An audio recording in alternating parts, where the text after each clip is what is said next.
Le 4 novembre 2008, c'était il y a un an exactement, Barack Obama a été élu président des États-Unis.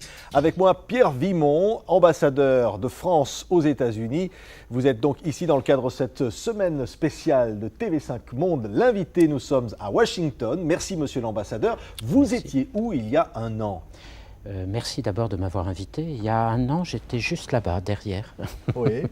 avec pas mal d'amis pour écouter les résultats, nous promenant dans la ville pour écouter les résultats, entendre au siège des deux partis, le Parti républicain comme le Parti démocrate, les résultats dans une ville qui était relativement calme ce jour-là. C'est au moment de l'investiture, quelques mois plus tard, que les rues étaient pleines. Là, c'était assez calme ce soir-là. Vous avez eu le sentiment, vous qui connaissez bien les États-Unis, vous y êtes en poste depuis août 2007, qu'il y avait vraiment quelque chose d'historique en train de se produire? Oui, incontestablement. C'est comme ça que je crois tous les Américains ont ressenti cette élection. D'abord parce que c'était un président qui venait de la communauté africaine-américaine. D'autre part, sans entrer dans les détails, c'est une élection qui a été importante pour les démocrates parce qu'ils ont gagné avec une confortable avance, ce qui n'avait pas été toujours le cas. L'élection du dernier président démocrate avant Barack Obama, c'était Bill Clinton, et il avait été élu non sans difficulté et profitant du fait que c'était une triangulaire en réalité. Donc pour toutes ces raisons-là, et puis la personnalité même de Barack Obama, sa jeunesse, le message d'optimisme qu'il essayait d'insuffler dans l'opinion publique américaine, tout ça a fait que je crois que tout le monde a ressenti ça comme un moment historique. Alors, on va voir dans quelques instants ce qu'il en reste de tout cela, mais à ce moment-là, vous avez eu le sentiment, vous, le représentant de la France aux États-Unis, qu'il fallait négocier un virage dans les relations entre la France et les États-Unis? Oui, enfin, je dirais le virage avait déjà été pris, ou en tout cas le renforcement, parce que la relation franco-américaine a toujours été une relation solide, même si on passe par des hauts et des bas. Oui, il y a eu débat. Il y a eu débat. Mais le renforcement, c'était le président de la République, lors de son élection, Nicolas Sarkozy, qui avait déjà marqué sa volonté de renforcer, donc qui avait donné une nouvelle, je dirais, un nouvel élan à la relation franco-américaine.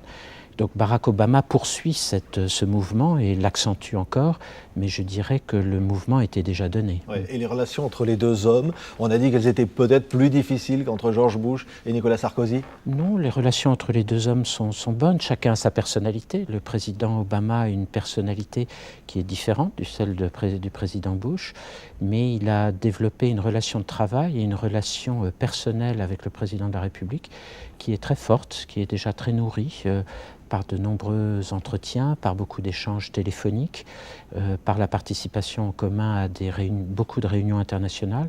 Donc je crois que ça marche bien entre les deux présidents. On dit que Barack Obama ne s'intéresse pas autant à l'Europe que ses prédécesseurs. Vous qui avez été le représentant permanent de l'Union européenne, vous dites c'est faux? Oui, je crois pas. Je crois que, vous savez, ce que Barack Obama répète souvent, et ses collaborateurs avec lui, c'est que, avant toute chose, il faut d'abord travailler avec ses alliés. Ensuite, on peut essayer de développer les relations, d'essayer d'ouvrir un dialogue avec ceux qui ne sont pas vos alliés, mais il faut d'abord se reposer sur le socle solide des alliés. Et l'Europe, les différents pays européens, l'Union européenne en tant que telle, ce sont les alliés les plus solides de l'Amérique, et il l'a bien compris.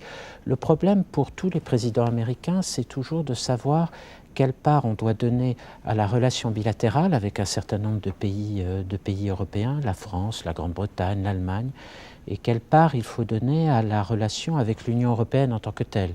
La Commission européenne, le Parlement, le président du Conseil européen. Et c'est toujours ce dosage-là qui amène à chaque fois nos amis américains à se poser des questions, à voir comment ils doivent évoluer.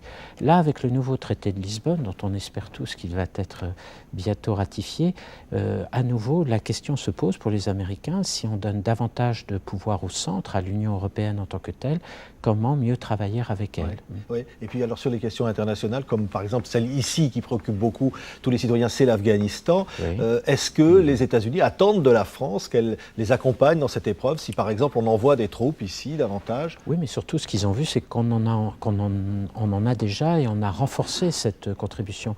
Au moment où nous avons décidé de revenir, où le président de la République a pris la décision de revenir dans l'organisation militaire intégrée de l'OTAN, les Américains ont bien sûr apprécié ce geste, mais ont surtout apprécié qu'il s'accompagne de décisions très concrètes qui consistaient en particulier à accroître la présence militaire française en Afghanistan. Donc ce geste-là, il a été fait déjà et il a été très, très apprécié.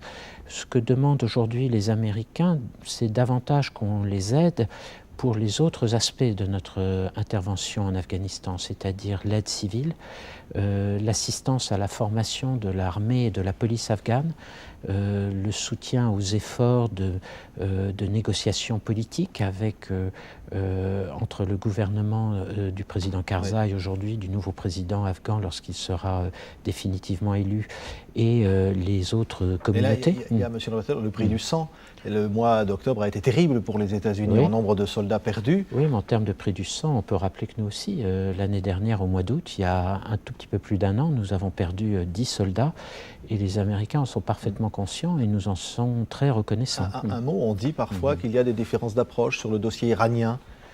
Non, non, vraiment pas. Il y a eu, si vous voulez, ce qu'il y avait du côté américain, c'est la volonté de manifester aux autorités iraniennes sa volonté, sa disponibilité d'avoir un dialogue avec eux. C'était en quelque sorte la politique de la main tendue.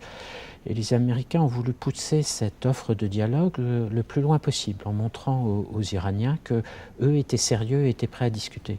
Vous savez que nous sommes en train actuellement de mener avec les Iraniens une négociation sur la livraison d'uranium enrichi autour du réacteur de recherche à Téhéran. Il y a eu là un geste, Russes et Français ont accompagné les Américains dans cet effort. L'idée actuellement, c'est où les Iraniens répondent positivement à l'offre qui a été faite, ou s'ils ne le font pas, alors il faudra bien constater que cette offre de dialogue, cette politique de la main tendue, sanctions, y compris acceptées par les États-Unis. Il faudra réfléchir à une nouvelle étape dans la politique de sanctions, et les Américains nous ont fait déjà savoir qu'ils iraient dans ce sens-là. Un mot encore, monsieur l'ambassadeur. Nicolas Sarkozy, président, après, vous l'aviez dit à l'instant, les difficultés qu'il y a eu auparavant avec le dossier irakien. Aujourd'hui, vous diriez c'est une lune de miel réellement ?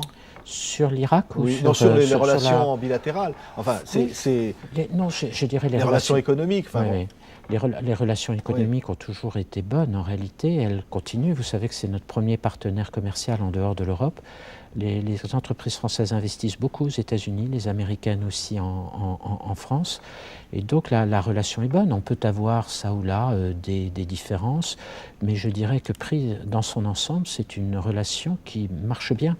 Merci, monsieur l'ambassadeur. Un an exactement après l'élection de Barack Obama, ici à Washington, d'avoir été pour nous l'invité de TV5 Monde. Merci à vous encore une fois.